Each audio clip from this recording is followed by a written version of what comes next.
Assalamualaikum warahmatullahi wabarakatuh. Saya Malika Naila Zahra dari 12 IPS 2. Pada kesempatan kali ini saya akan mempresentasikan pembahasan soal terkait beberapa materi sosiologi. Yang pertama ada materi interaksi sosial, submaterinya contoh interaksi sosial. Contoh perilaku individu atau kelompok berikut ini termasuk dalam bentuk interaksi sosial kecuali A. Seorang ibu yang memberikan nasihat kepada anaknya tentang pentingnya belajar, B. Sekelompok anak yang bermain bersama di taman, C. Seorang individu yang menyendiri saat sedang tidak ada teman, D. Seorang individu yang mengirimkan pesan singkat kepada temannya, E. Seorang individu yang berdoa sendiri di rumah. Jawabannya C. Seorang individu yang menyendiri saat sedang tidak ada teman. Alasannya, interaksi sosial adalah hubungan timbal balik berupa aksi saling mempengaruhi antara individu dengan kelompok, dan kelompok dengan kelompok. Ciri interaksi sosial ada 4. Pertama, lebih dari satu orang. Kedua, ada komunikasi antar pelaku, bisa menggunakan simbol atau lambang. Ketiga, ada dimensi waktu, sekarang, lampau, dan yang akan datang. Dan yang keempat, ada tujuan yang jelas. Dan untuk syarat terjadi interaksi itu sendiri harus ada komunikasi, kontak sosial, dan tindakan sosial.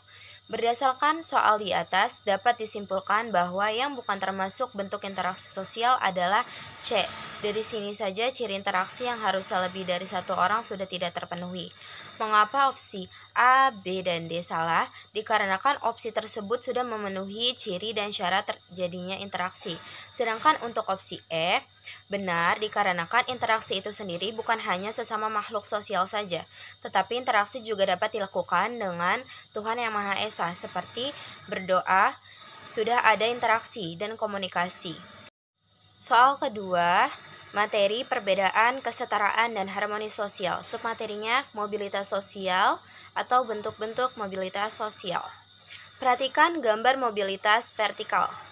Makna gambar tersebut adalah terdapat A. Mobilitas sosial vertikal naik individu, B. Mobilitas sosial vertikal antar generasi naik, C. Mobilitas sosial vertikal antar generasi turun, D. Mobilitas sosial vertikal intragenerasi naik, E. Mobilitas sosial vertikal intragenerasi turun. Jawaban B. Mobilitas sosial vertikal antar generasi naik.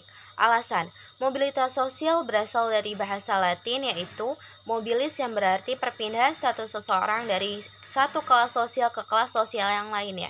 Mobilitas sosial dapat dilakukan melalui beberapa saluran seperti angkatan bersenjata, lembaga keagamaan, lembaga pendidikan, organisasi politik, organisasi ekonomi, organisasi keahlian, dan perkawinan. Biasanya orang melakukan mobilitas untuk meningkatkan statusnya agar memiliki kehidupan yang lebih baik. Mobilitas sosial sendiri diklasifikasikan menjadi 5 jenis. Pertama, mobilitas vertikal, perpindahan status secara tidak sejajar atau sederajat. Di sini dibagi lagi menjadi 2, vertikal naik atau ke atas social climbing, dan kedua vertikal turun atau ke bawah social sinking. Kedua, mobilitas horizontal, perpindahan status yang sejajar atau sederajat. Ketiga, mobilitas antar generasi, perpindahan status antara generasi yang berbeda. Keempat, mobilitas intragenerasi, perpindahan status yang dialami pada diri kita sendiri. Dan yang kelima, mobilitas geografis atau wilayah, perpindahan status dari suatu daerah ke daerah lain.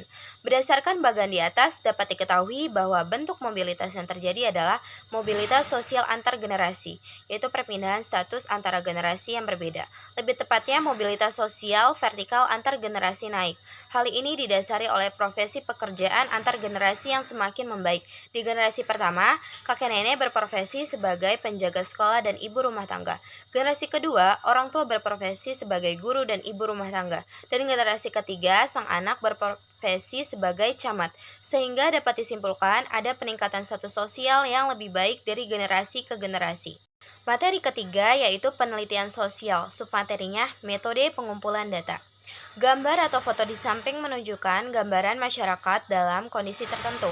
Teknik pengumpulan data yang paling tepat untuk digunakan adalah A. Observasi, B. Wawancara, C. Survei, D. Analisis dokumen, dan E. Studi kasus. Jawabannya observasi. Alasan, Teknik pengumpulan data biasanya berkaitan erat dengan proses penelitian, yaitu usaha untuk menarik kesimpulan yang hasilnya nanti dapat dipertanggungjawabkan.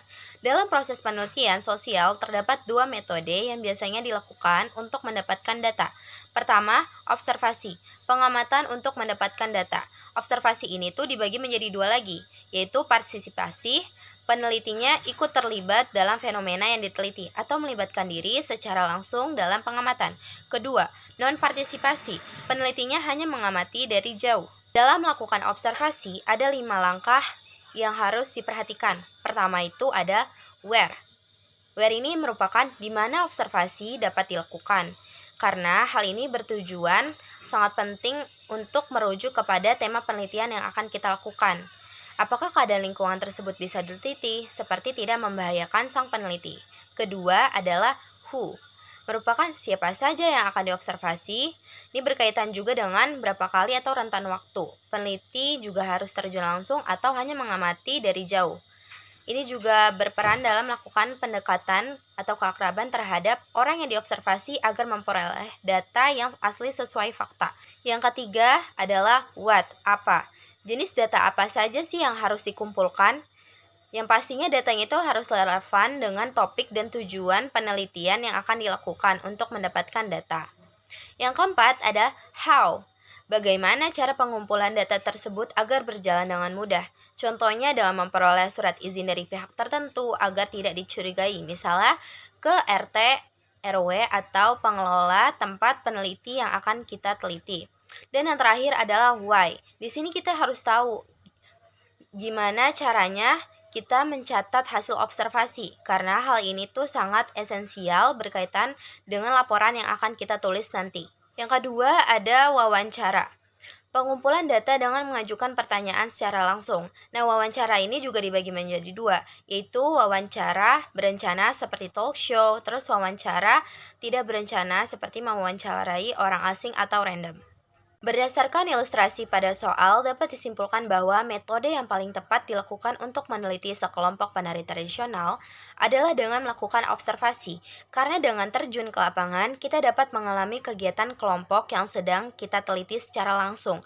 Selain itu, kita juga dapat ikut berpartisipasi langsung dengan melibatkan diri menjadi salah satu bagian dari kelompok yang sedang diteliti, sehingga nantinya hal ini diharapkan dapat mempermudah kita sebagai peneliti dalam melakukan penulisan laporan yang dimana kita sudah merasakan, memposisikan, dan mengalami pengalaman yang sama seperti objek yang sedang kita teliti. Sekian presentasi yang dapat saya sampaikan, kurang lebihnya mohon maaf. Wassalamualaikum warahmatullahi wabarakatuh.